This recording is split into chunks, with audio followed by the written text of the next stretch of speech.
Bismillahirrahmanirrahim. Assalamualaikum warahmatullahi wabarakatuh. Selamat bergabung kembali rekan-rekan sekalian di sesi sebenarnya sesi keempat ya dari nursing onkologi di hari ini. Tadi pagi kita sudah mendengarkan paparan dari Nurse Rita dan Nurse Kasdila. Dan sebelum sesi ini ada Nurse Ellen yang sudah membawakan tentang ekstravasasi. Dan selanjutnya ada topik yang menarik lagi dari Ibu Hurairah Eskep yang akan membawakan tentang asuhan keperawatan pada pasien dengan leukopenia. Nah, izin saya bacakan CV dari pembicara kita pada siang hari ini. Ya, ini rekan kita, Ibu Hurairah Eskep. Beliau adalah salah satu backbone dari nursing onkologi di RSCM dengan segudang pengalaman dan ilmunya ya. Dimulai dari pendidikan awalnya dari SPK ya, Jalan Kimia, luar biasa senior kita satu ini tidak henti-hentinya menuntut ilmu, tidak berhenti sampai sekarang pun juga masih terus menambah pengetahuannya. eh, Sempat menimba ilmu di Akbid Bakti Perwi Indonesia, D3 Keperawatan di Stikes Abdi Nusantara, S1 Keperawatan, dan saat ini sedang menempuh pendidikan profesi nurse di Stikes Abdi Nusantara. Pengalaman profesinya cukup banyak, dimulai tahun 89 di ruang transplantasi sumber tulang RSCM, selanjutnya di ruang isolasi imunitas menurun di Gedung Alante 8 pada 2008, dan saat ini bertugas di Poliklinik Hematologi Onkologi Medik di Rawat Jalan. Pelatihan yang sudah diikuti cukup banyak sekali dan sangat mumpuni pada profesinya, diantaranya pelatihan perawat onkologi, pelatihan kemoterapi, dan berbagai pelatihan-pelatihan lain yang diantaranya transfusi darah pada thalassemia dan perawatan luka. Baik, Ibu Ellen sudah siap untuk memaparkan, Bu Ellen, mohon maaf, Bu EN. Bu Ellen itu biasa kita panggil dengan nama sebutan Bu EN gitu ya. Bu Ellen sudah siap. Waktunya kami 30 menit untuk presentasi dan nanti ada 15 menit untuk tanya jawab. Assalamualaikum warahmatullahi wabarakatuh. Selamat siang untuk kita semua. Salam sejahtera. Teman-teman, saya akan share screen. Pak Cahyo, apakah suara saya jelas? Cukup jelas, Bu? Ya, sudah tampak ya share Sudah. screen-nya?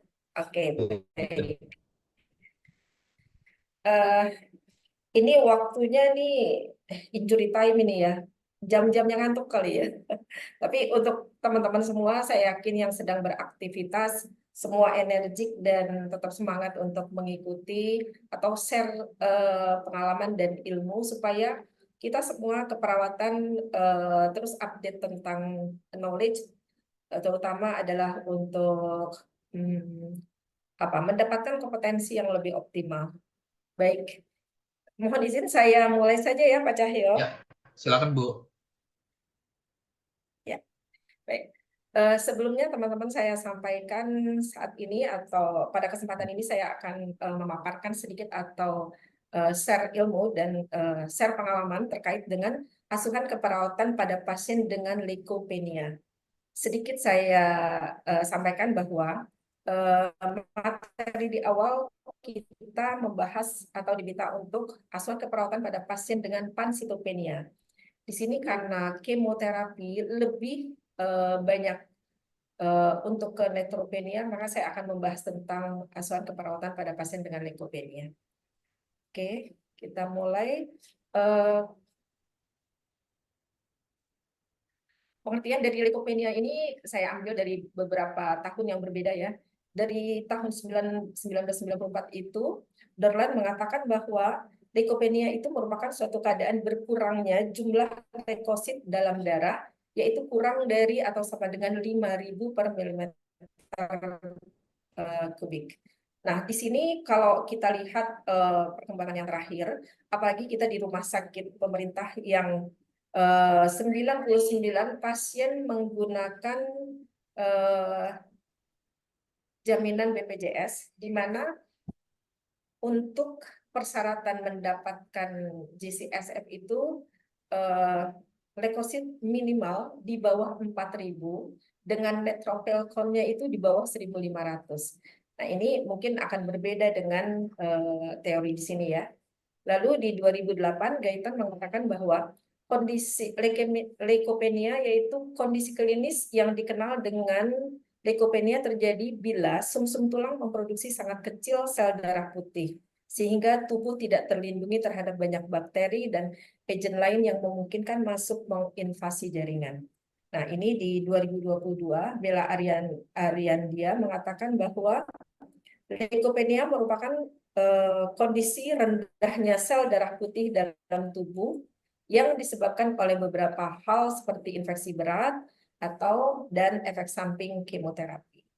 Nah, etiologinya dari leukopenia ini terjadi neutropenia, di mana akibat dari neutropenia ini adalah akibat infeksi virus seperti campak, demam, kemudian kekurangan beberapa vitamin B12, asam folat, akibat adanya shock anafilaktik dan kelainan genetik. Kemudian etiologi lainnya eosinopenia, yaitu meningkatnya kadar stres, sindrom Cushing, kortikosteroid, penyakit menular, kortikotropin, dan kortison. Lalu dari limfopenia itu misalnya faktor keturunan dan imunodefisiensi tuberkulosis. Dari etiologi monositopenia itu yaitu batang mieloid tertekan ditembak dari sumsum tulang, hematopoiesis misalnya yang parah, dan agranulositosis. Nah, patofisiologi dari leukopenia itu dari radiasi sinar X, sinar gamma, dan obat-obatan yang berlebihan akan menyebabkan kerusakan sumsum tulang. Kondisi tersebut akhirnya akan mengakibatkan neutropenia, monositopenia, dan eosinopenia dalam waktu 2 hari sesudah sumsum tulang berhenti memproduksi sel darah putih.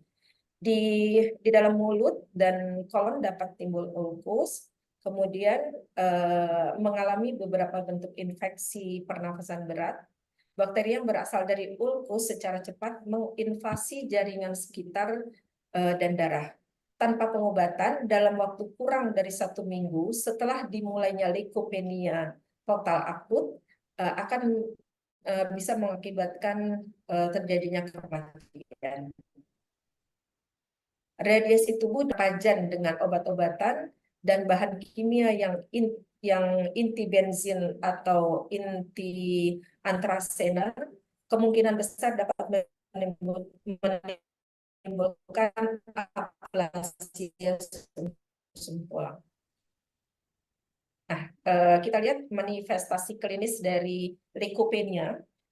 Terjadinya neutropenia ringan tanpa gejala. Neutropenia ringan itu kalau kita lihat dari ANC ya, absolute neutrophil count-nya itu yang tadi kembali lagi kalau melihat dari yang teori tahun 99 itu dikatakan kurang dari 5.000 leukositnya, neutrophilnya kurang dari 2.000. Kalau sekarang itu dihitungnya neutrophil kurang dari 1.500. Manifestasi klinis yang berikutnya terjadi anemia, di mana penurunan jumlah sel darah merah atau HB. Ini sebetulnya seperti yang judul di awal adalah pansitopenia, yaitu terjadi yang tadi neutropenia atau leukopenia, kemudian anemia atau penurunan sel darah merah. Kemudian nanti kita lihat di poin kelima juga ada terjadi trombositopenia, di mana jumlah trombositnya menurun atau lebih rendah dari nilai normal. Nah, di sini manifestasi klinis lainnya yaitu terjadi menoragia dan perdarahan rahim, di mana pada pasien-pasien dengan diagnosa di area onkologi obgyn, apakah dia aseptik, pada pasien leukopenia juga bisa terjadi perdarahan. kemudian sakit kepala atau kelelahan ya. Lalu yang tadi itu adalah stomatitis atau sariawan peradangan, yaitu lapisan mukosa mulut akan runtuh yang menyebabkan yang harusnya kembali cepat gitu ya. Lalu ada terinfeksi karena leukopenia akan menyebabkan terjadinya stomatitis. Manifestasi klinis lainnya yaitu apabila leukopenia seperti yang awal tadi dijelaskan tidak ditata laksana dengan baik, dengan benar, maka bisa muncul terjadinya pneumonia, peradangan di paru akibat infeksi bakteri dan virus. Lalu manifestasi klinis lainnya yaitu abses di hati atau infeksi di hati. Dan yang lainnya adalah terjadi kelelahan seperti yang di awal tadi ya, sakit kepala dan demam.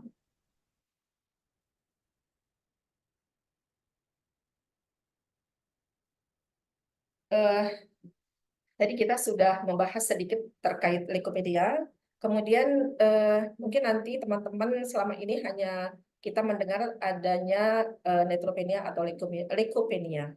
Nah, saya akan sedikit membahas tentang leukopenia ini terkait istilah yang digunakan yaitu CIN atau chemotherapy induced neutropenia atau neutropenia yang disebabkan oleh kemoterapi. Karena memang sekarang ini kan kita sedang membahas tentang kemoterapi, jadi saya lebih fokus untuk neutropenianya akibat dari kemoterapi.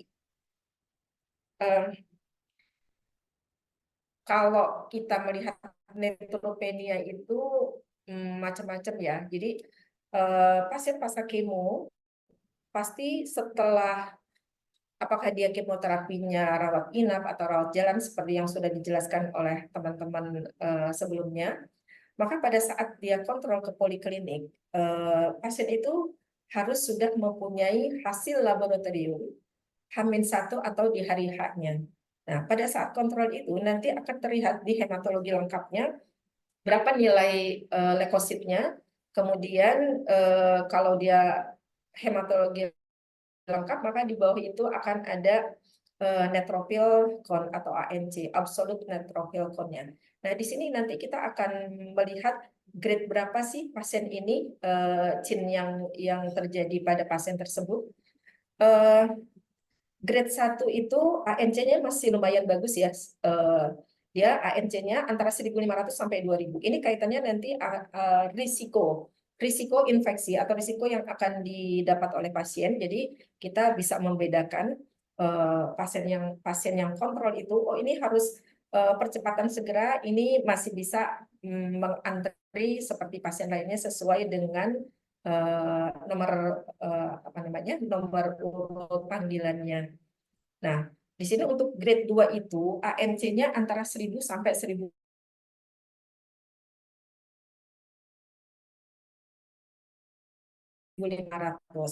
Jadi kalau kita melihat di hasil lab hematologi lengkap di 500 itu masuk kategori grade 2. Kemudian 500 sampai 1.000. Ini juga yang udah mulai harus percepatan ini ya. Jadi kalau pasien dengan ANC 500 sampai 1.000 ini wajib kita duluin untuk ke dokter supaya cepat mendapatkan obat untuk menaikkan leukositnya sehingga pelayanan baik saat konsultasi dan mendapatkan obatnya biasanya kita menggunakan jalur fast track. Apalagi untuk yang grade 4 ini yaitu ANC kurang dari 1.500. Ini beberapa pasien kita temui ada ya yang ANC-nya hanya 390 gitu. Nah, ini yang udah harus benar-benar jalan tol ini ya, harus cepat saat dia konsul sampai mendapatkan terapi. Nah, sebetulnya dampak CIN itu bukan harus dihindari ya. Semua pasien mendapat kemoterapi, hampir 90% itu akan mengalami CIN. Di mana outcome dari CIN ini ada beberapa studi mengatakan CIN ini mempunyai keuntungan. Jadi pasien yang mengalami neutropeni itu ada keuntungannya, yaitu risiko kekambuhan yang lebih rendah. Gitu. Contohnya di sini adalah pada pasien kanker payudara, kanker lambung, serviks, pankreas, paru, kolorektal, dan ovarium. Jadi pasien yang mengalami CIN ini bukan berarti nggak boleh ya. Jadi kalau karena kan memang kerjanya kemoterapi itu adalah menghancurkan sel-sel yang pertumbuhannya cepat di luar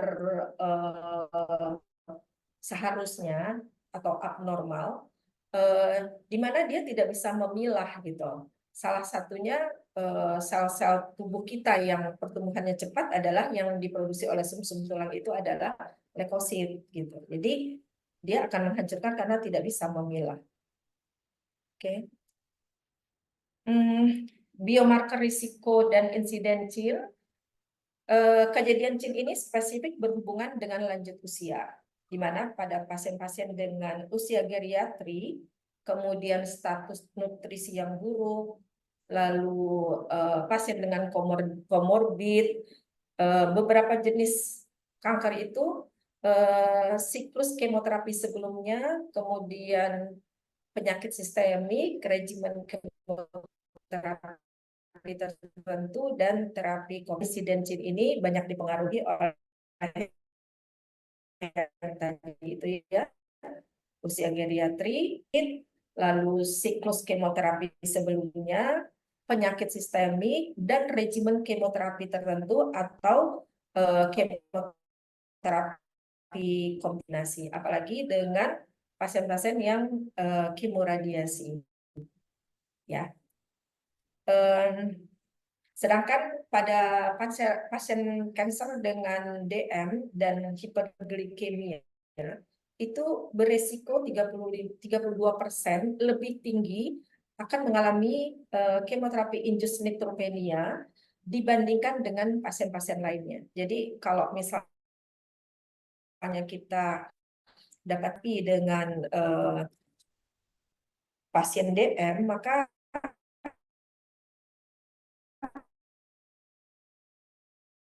kita harus lebih berhati-hati, harus kemudian kita itu fisik dengan GCSF yang sudah berlangsung di sini, yaitu dikatakan bahwa profilaksis GCSF efektif dan aman jika diberikan dalam waktu 24 jam sampai 72 jam setelah kemoterapi. Ini adalah kewenangan dokter. Tetapi kita sebagai perawat itu boleh mengingatkan, misalnya yang tadi itu kan biomarkernya, oh ini pasien udah kemo lanjutan. Dilihat dengan riwayat kemo sebelumnya dia dengan neutropeni berat dan muncul di hari keberapa, kita boleh mengingatkan.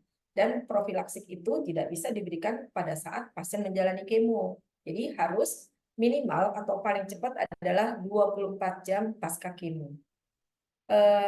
Kemudian untuk kemo siklus per 14 hari, dosis awal profilaksis GCSF-nya itu seharusnya diberikan hari ke-7 setelah dimulainya kemoterapi dan hanya diberikan 3-4 kali.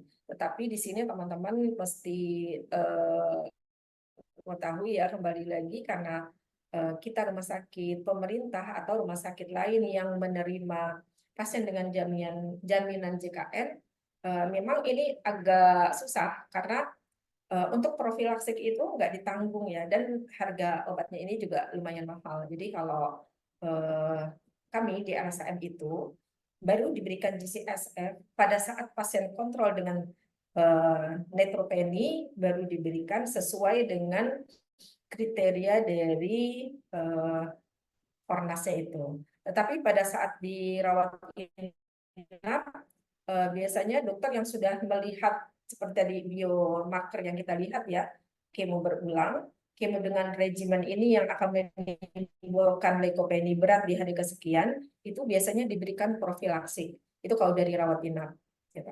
Lalu penggunaan GCSF ini dapat menurunkan insiden CIN yang berat. yang tadi di awal ya, bahwa kita harus mengetahui bahwa obat kemo atau setelah kemo ini penurunan leukosit, kemudian dia titik nadir terendahnya di hari keberapa. Jadi profilaksik itu sangat bermanfaat atau sangat bagus untuk menurunkan insiden CIN, sehingga pasien-pasien terhindar dari risiko febrile neutropenia atau infeksi.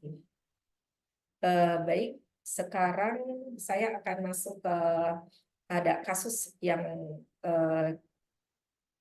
dirawat jalan ya. Saya akan coba share. Di sini kasus ini adalah kasus pasien laki-laki usia 19 tahun dengan KNF atau kanker nasofaring. Sejak 1 tahun yang lalu mengatakan awalnya pasien ini mengeluh di belakang telinga dan sering berdengung gitu ya. Kemudian pasien berobat ke THT dan dilakukan teropong. Hasil teropong itu ditemukan adanya benjolan pada belakang hidung kanan. Kemudian pasien dilakukan biopsi dan MRI. Kemudian setelah hasil biopsinya didiagnosa kanker nasofaring. Lalu pasien hematologi 1 minggu yang lalu. Memang sesuai dengan resume medis bahwa 1 minggu itu pasien harus kontrol dengan pemeriksaan 1 hari sebelumnya. Area belakang lehernya itu lalu jadinya tuh hilang timbul gitu, dan baru mulai lagi sejak 4 hari sebelum datang ke rumah sakit. Saat ditanya, pasien mengatakan nyerinya 7, memang nyeri banget, dan ada juga tampak diaforesis atau keringat ya. Keringat muncul bukan karena kegerahan gitu ya. Setelah itu dilakukan pemeriksaan lagi, ada tampak stomatitis di mulutnya, lalu pasien juga tampak meringis tadi ya, dan ada bercak putih. Kita lakukan pemeriksaan TTV.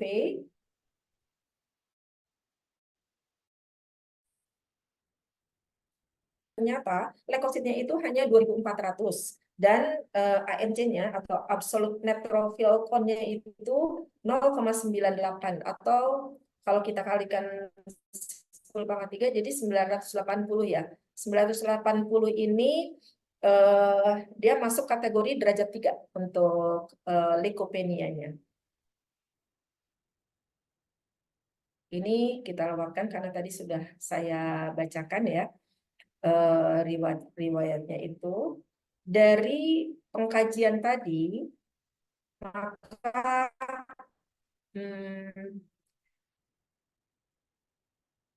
dari data tadi itu klinik ini kita harus cepat ya, waktu sekian menit harus kita manfaatkan mengkaji secara singkat, tapi kita mengkaji yang paling dominan gitu. Di sini yang tampak adalah nyeri, maka nyeri kita kaji dari PQRST-nya, kemudian pasien tampak kelelahan, lalu data lainnya di data objektifnya adalah pasien pasca kemoterapi yang ketiga itu dengan regimen cisplatin 5-FU, kemudian pasien lemes dan mudah lelah, pasien tampak pucat dan tampak ada sariawan.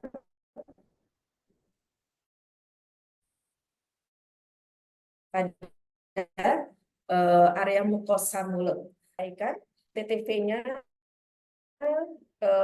tensi 145/100, nadi 115, ini agak cepat ya, dan suhu 37, ini udah masuk saja. Untuk CT scan brain kontrasnya masa padat maligna berasal dari nasofaring. Nah, dari data tersebut maka kita analisa data. Yang pertama adalah risiko infeksi. Risiko infeksi ditandai dengan pertahanan tubuh sekunder yang menurun atau leukopenia. karena ini masih risiko ya, belum ada tanda-tanda infeksi yang kita anggap menjadi potensial, yaitu salah satunya adalah peningkatan suhu tubuh. Kemudian yang kedua adalah nyeri akut. Nyeri akut di sini kita lihat adalah ada tanda pasien mengatakan nyeri fase 7.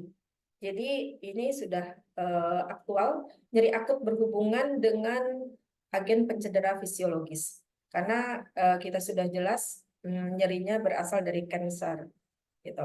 Dari diagnosa yang paling dominan pada saat dirawat jalan, inilah yang kita tata laksana sesuai dengan diagnosa keperawatan, yaitu yang pertama tadi nyeri berhubungan dengan agen pencedera fisiologis. Apa yang kita dilakukan kalau di rawat jalan sebetulnya kita lebih kriteria hasilnya adalah lebih ke arah edukasi ya. Setelah dilakukan tindakan keperawatan sebelumnya bukan 1 kali 24 jam ya, 1 kali 10 menit atau 1 ke 5 menit diharapkan dengan edukasi diharapkan nyeri menurun. Dari nyeri fase 7, kemudian kita berharap menurun bisa mencapai fase 3. Apa sih yang kita lakukan? Yang tadi kita sudah melakukan identifikasi atau karakteristik nyeri dan selanjutnya. Kemudian fase 7 memang agak sulit ya, sepertinya kita mengajarkan teknik non-farmakologis itu untuk lebih menenangkan. Langsung kita utamakan adalah kolaborasi dengan dokter untuk mendapatkan obat anti nyeri. Nah, di sini kembali lagi kita lakukan pelayanan dengan fast track. Setelah dari dokter, kemudian peresepan untuk obat anti nyerinya dengan fast track ke farmasi, terutama untuk mendapatkan obat anti nyerinya supaya bisa langsung diberikan pada saat pasien masih dirawat jalan. Nah, untuk diagnosa kedua yaitu risiko infeksi dibuktikan dengan ketidakadekuatan pertahanan tubuh sekunder atau leukopenia. Di sini tujuan yang kita harapkan adalah tingkat infeksi menurun, tingkat risiko infeksi menurun dengan kriteria hasil pasien mengatakan tidak mudah lelah lagi, kemudian sariawan, hari kontrol yang sama. Karena pasien ini akan berulang konsultasi, maka kita akan evaluasi pada pasien kontrol berikutnya. Waktunya 5 menit lagi buatnya. Ya, siap. Tindakan yang kita berikan sesuai dengan intervensi, kita melakukan edukasi, kemudian ya, mengajarkan teknik non-farmakologis dengan mengurangi rasa nyeri, teknik relaksasi napas dalam, kemudian yang tadi ya melakukan kolaborasi, dan kita fasilitasi pasien untuk mendapatkan obat anti nyeri dengan fast track, dengan cepat. Kemudian untuk risiko infeksinya yang kita lakukan yaitu kalau di poliklinik kan memang ramai ya. Biasanya kita lakukan percepatan, pasien tetap dianjurkan harus memakai masker, cuci tangan, kemudian setelah mendapatkan resep untuk obat kumurnya, kita edukasi bagaimana melakukan oral hygiene yang benar. Kita suruh kumur-kumur ya udah dia kumur-kumur aja, tapi kita berikan edukasi bagaimana kumur-kumur yang benar supaya stomatitisnya tuh bisa berkurang atau bisa sembuh ya.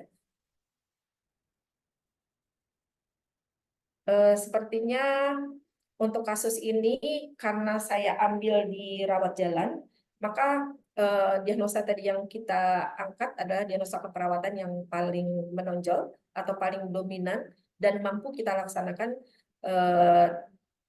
tindakan keperawatannya sesuai dengan setting di poliklinik. Demikian sharing kasus yang kami ambil terkait dengan pasien neutropenia akibat dari kemoterapi. Nah, untuk kesimpulannya,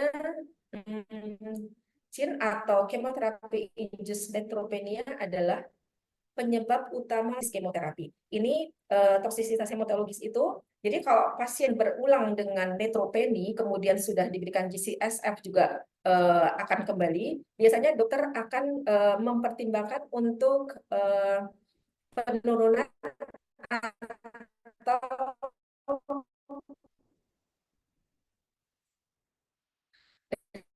adjusting dose. Artinya gini, misalnya pasien dengan usia geriatri, harusnya cisplatin pada pasien KNF, cisplatin itu cisplatin 5-FU, cisplatinnya kan 100 mg per meter square per kali kemo. Maka apabila CIN ini tidak di kemo yang berikutnya tidak akan seberat yang sebelumnya. Gitu. Kemudian risiko CIN ini harus dinilai sebelum memulai kemoterapi. Jadi memang beberapa obat-obat kemo itu harus dikenali ya. Ini memang banyak banget sih harus dihafal. Ada di guideline-nya ada. Misalnya obat kemo cisplatin ini akan terjadi penurunannya di hari keberapa atau kemo tertentu. Contoh pada leukemia akut ya. Leukemia akut itu kan memang berisiko tinggi, memang pasien itu akan diturunkan sampai 0 leukositnya pada saat dia kemoterapi induksi atau kita sebut dengan kemoterapi agresif. Nah, di situ peran perawat itu sangat penting, bagaimana profilaksiknya, baik tindakan kita secara PPI itu harus benar-benar kita laksanakan gitu untuk mencegah terjadinya yang tadi itu CIN ini bisa menimbulkan kematian karena infeksi. Nah, MGF atau myeloid growth factor atau GCSF itu memang di praktik klinik itu udah terbukti ya untuk menurunkan baik itu febrile neutropenia atau komplikasinya. Dan sebagai perawat kita harus memahami konsep CIN ini untuk mencegah terjadinya febrile neutropenia atau FN. Jadi febrile neutropenia ini harus dicegah sedini mungkin pada pasien-pasien pasca kemoterapi. Karena kalau sudah terjadi febrile neutropenia, ini artinya pasien sudah terinfeksi dan dia bisa terjadi sepsis. Kalau sudah sepsis, ini agak sulit untuk penanganannya dan sangat mahal. Jadi kita sebagai perawat kemoterapi harus mengenali hal itu, seperti tadi juga disampaikan bahwa perawat kemoterapi itu harus memahami dari konsep onkologi sampai efek samping yang didapatkan oleh pasien. Saya kira cukup sekian, Mas Cahyo. Waktunya kayaknya udah pas ya. Oke, baik. Terima kasih. Mohon maaf atas kekurangan kami dan mudah-mudahan apa yang saya sampaikan bisa bermanfaat untuk kita semua. Saya akhiri. Assalamualaikum warahmatullahi wabarakatuh. Selamat siang, salam sejahtera untuk kita semua. Baik, terima kasih Bu En yang telah menyampaikan paparannya. Mengingatkan bagi para peserta dapat mengirim pertanyaannya di kolom Q&A. Nanti kita akan jawab satu demi satu. Waktu tanya jawab kita sediakan 15 menit dari sekarang. Silahkan bagi yang ingin bertanya kepada narasumber kita yang pada siang hari ini. Sambil saya memberikan informasi bahwa pelatihan atau webinar siang ini dengan topik asuhan keperawatan pada pasien pansitopeni yang terdaftar di pelataran sudah bisa diakses. Silahkan bagi rekan-rekan yang menyimak di Zoom untuk masuk ke pelataran kesehatannya dengan keywordnya pansitopeni. Nanti akan keluar pelatihan yang diselenggarakan siang ini, webinar yang dijalankan siang ini. Saat ini update terakhir masih tersisa kuota. Jadi ini kesempatan bagi rekan-rekan semuanya untuk mendaftar di akun pelataran kesehatan supaya mendapatkan SKP berikutnya. Bagi yang tidak sempat mendaftar atau bagi yang sudah menyimak atau mengikuti rangkaian webinar kita kemarin-kemarin dan tidak dapat untuk mendaftar di pelatihan kesehatan, kami sangat mohon maaf atas keterbatasan dari kami. Memang pastinya ada banyak keterbatasan, terutama mengenai kuota, sehingga rekan-rekan sekalian tidak bisa ikut mendaftar. Cuma kami sangat berharap ini tidak mengurangi esensi dari pelatihan atau webinar ini, eh, untuk sama-sama kita sharing pengalaman dan pengetahuan. Baik, silahkan bagi yang ingin bertanya.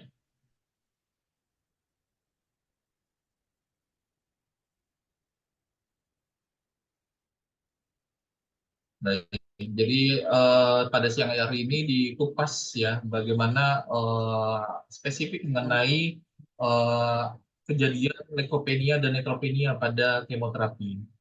Di sesi-sesi pembicara sebelumnya juga sempat-sempat juga disinggung gitu ya, walaupun pastinya karena topiknya tidak spesifik di leukopenia, akhirnya kita bisa mengetahui dari presentasi pada siang hari ini.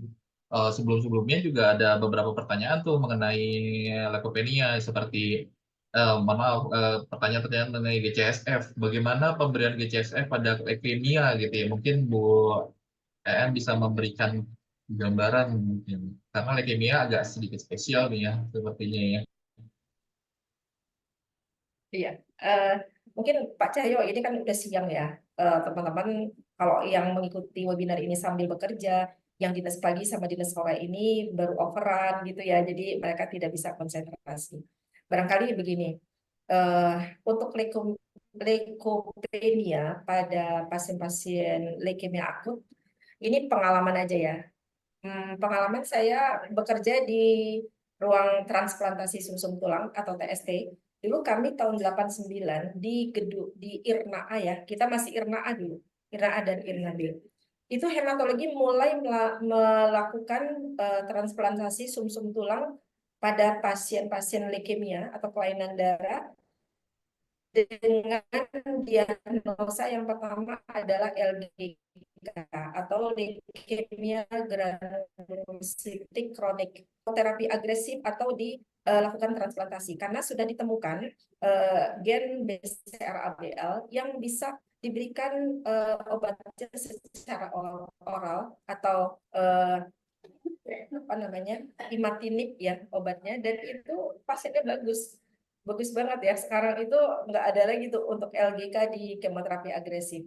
Nah, di tahun 89 kami masih melakukan kemoterapi agresif pada LGK, kemudian eh, pada induksinya berhasil dengan komplit remisi, kemudian konsolidasinya juga bagus, maka untuk maintenance ya yang harusnya kemoterapi dilakukan dalam waktu panjang, maka bisa dilakukan transplantasi sumsum tulang. Jadi tahun 89 kita sudah melakukan transplantasi sumsum tulang pada kasus LGK, pada kasus AML dan kasus ALL. Yang sampai saat ini yang masih survival adalah kasus LGK. Untuk AML itu hanya berlangsung berapa ya? Kira-kira 5 tahun pasiennya meninggal. Kemudian yang ALL itu juga sebetulnya bagus banget hasil dari transplantasi sumsum tulangnya karena dia pakai autologus ya, jadi reaksi penolakannya nggak banyak. Ternyata karena waktu itu kita hanya mempunyai 2 ruang steril, jadi harus menunggu, dan ternyata pasien ini ada metastase ke otak ya. Jadi meninggalnya bukan karena leukemianya, tapi karena metastasenya. Nah, pengalaman pada pasien-pasien leukemia akut itu, misalnya kita masuk pada fase induksi, AML atau ALL ya. Kalau AML kita pakai sekarang itu regimennya adalah D3A7. D3A7 itu D-nya adalah daunorubicin, A-nya arase atau sitosin arabinosa. Daunorubicinnya itu 3 hari, arase-nya itu 7 hari. Itu pasien akan diberikan secara terus-menerus, kontinu selama 7 hari. Walaupun pada saat pemberian leukositnya itu rendah, tapi tetap obat itu harus tetap diberikan. Nah, disinilah perlunya ruang steril ya Pak Cahyo ya, RIM, yang harus dijaga benar, jangan sampai pasien ini terinfeksi gitu. Jadi walaupun leukositnya rendah, jadwal kemonya nggak ditunda, tetap masuk. Kemudian setelah hari ke-7 selesai kemo, tetap setiap hari itu periksa hematologi lengkap kita untuk monitoring. Dan kapan sih diberikan GCSF-nya? Kalau pada leukemia akut tidak segera, tetap dilihat, dimonitoring, dan kita berharap tuh leukositnya sampai 0. Kalau dia sampai 0 tuh bagus banget gitu ya. Artinya sumsum tulang itu benar-benar dibom, dihabisin sel leukemianya. Nah, kapan si sumsum tulang akan aktif lagi? Kalau secara teori titik nadirnya tuh hari ke-14. Nanti hari ke-21 tuh harusnya udah mulai naik. Tapi pada realnya belum tentu gitu ya. Hari ke-21, hari ke-22 kita cek baru naik 100, 200 gitu. Kadang-kadang hari ketiganya turun lagi gitu. Nah, pada leukemia akut itu GCSF atau growth factor itu baru diberikan apabila saatnya naik tetapi ini terhambat gitu. Biasanya dokter juga akan melihat juga tuh grafiknya dari hasil hematologi lengkapnya ya Pak Cahyo ya untuk menentukan pemberiannya gitu. Kecuali pasiennya demam. Kalau pasiennya nggak demam tuh nggak akan dikejar diberikan gitu. Jadi bagaimana kita sebagai perawat yang 24 jam berada bersama pasien dengan imunokompromis itu bisa menjaga supaya pasien itu nggak ada infeksi. Jadi kita nggak boleh bawa kuman atau apapun gitu.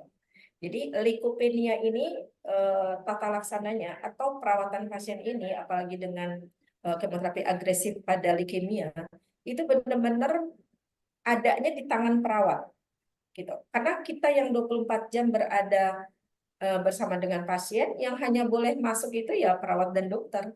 Yang lainnya nggak boleh masuk. Sampai pasien dinyatakan sumsum tulangnya udah bisa membuat, kemudian bisa keluar ke ruang biasa gitu ya, sampai dia bisa pulang. Gitu. Jadi gambaran untuk neutropenia pada pasien leukemia atau kanker darah dengan pasien-pasien dengan solid tumor itu pemberiannya akan berbeda gitu. Jadi memang kita harus lebih banyak lagi belajar bagaimana tata laksana neutropenia pada pasien-pasien kemoterapi. Itu kira-kira gambarannya. Nah, ini Pak Cahyo yang sekarang nih yang lebih kompeten karena saya udah meninggalkan RIM ya di Pak Cahyo dan tim yang eh, lebih banyak pengalamannya lagi. Ini kalau saya pengalaman sebelum 2008 nih Pak Cahyo. Kalau sekarang mungkin Pak Cahyo yang lebih banyak tahu tentang perawatannya. Saya hanya selesai dari Pak Cahyo pada saat kontrol ke poliklinik, kapan kita tentukan lagi untuk evaluasi dan PMP-nya. Kira-kira gitu. Baik. Terima kasih Bu En. Jadi memang seperti itu gambaran pelayan kami di RSCM, terutama ini untuk para peserta yang dari Rumah Sakit Pengampuan Jejaring RSCM, bahwa memang sinergisitas dalam kolaborasi itu sangat penting diperlukan ya. Saya pun juga masih banyak bertanya nih sama Bu En nih, bila menemukan banyak kendala mengenai pasien-pasien saya di rawat inap. Walaupun Bu En notabene adalah perawat di rawat jalan gitu ya, jadi tidak terbatas ruang ya. Jadi kita bisa tetap berkolaborasi di samping kami, di sekitar kami pun juga banyak yang kita ajak kolaborasi, baik dari sesama profesi perawat maupun juga di profesi-profesi yang lain. Satu Baik. lagi Pak Cahyo, untuk Ya, teman-teman yang rumah sakit yang kita ampu ya. Jadi kita perawat onkologi itu, walaupun kita di poliklinik yang tadi Pak Cahyo bilang, itu koordinasinya harus kencang. Baik pasien yang akan kemo atau pasca kemo. Jadi antara perawat rawat jalan, rawat inap, case manager, manajemen, kemudian farmasi. Nah itu tuh harus kuat. Sama satu lagi saya selalu komunikasi dengan Bu Barkah atau Bu Bian, apalagi nanti pasien saya sudah kemudian UN ada atau leukopenia. Nah, itu tetap kami lihat kalau dia leukopenia dalam masuk grade-nya 3 itu walaupun pasien saya penuh tetap harus diterima karena beresiko gitu ya. Jadi kita tidak berpikir bagaimana sebenarnya memang kadang-kadang saya kena kena juga sih kena sentil ya sama teman-teman yang lain. Bu, ini kan sudah 135 pasiennya kok masih diterima. Indikasinya ada. Jadi ya tetap aja saya harus menyampaikan bahwa ini tidak bisa ditunda. Karena akan ditunda, pasien akan febrile neutropeni dan febrile neutropeni itu akan sulit kita atasi kalau sudah masuk ke sepsis. Gitu, Pak Cahyo. Luar biasa ya, 135 Per per hari. hari, Masya Allah. Jadi memang eh, kalau misalnya medik di ruang rawat jalan di poli rawat jalan RSCM, mungkin Bu En nggak kelihatan dari jauh ya, udah ketutup sama Adrian. Jadi kalau misalnya dari Bu En itu harus melalui banyak barrier itu ya. Ya, Jadi nanti Pak ya Cahyo luar kalau biasa. Tapi biasa apa apa tim kita luar biasa, timnya BWN juga dan semua tim perawat onkologi di RSCM dan semua perawat onkologi juga di rumah sakit pengampuan selama untuk improve pelayanannya. Kami di sini membagikan pengalaman dan apa yang kami ketahui gitu ya. Tentunya pastinya tidak terlepas dari segala banyak kekurangan yang kami hadapi juga gitu ya, dan kami juga terus untuk improve pelayanan kita ke arah yang lebih baik. Baik, sepertinya sudah tidak ada penanya. Saya izin menyimpulkan dari presentasi hari ini bahwa neutropenia yang diakibatkan oleh kemoterapi harus bisa diprediksi sebelum dimulainya kemoterapi tersebut sehingga dapat direncanakan pencegahan komplikasi yang lebih berat. Pemberian GCSF dapat menjadi pilihan utama indikasi dan kontraindikasinya. Baik, terima kasih Bu En atas paparan materinya. Terima kasih rekan-rekan semua yang telah mengikuti rangkaian webinar Oncology Nursing di webinar World Cancer Day kali ini. Sampai jumpa di kesempatan berikutnya. Wassalamualaikum warahmatullahi wabarakatuh.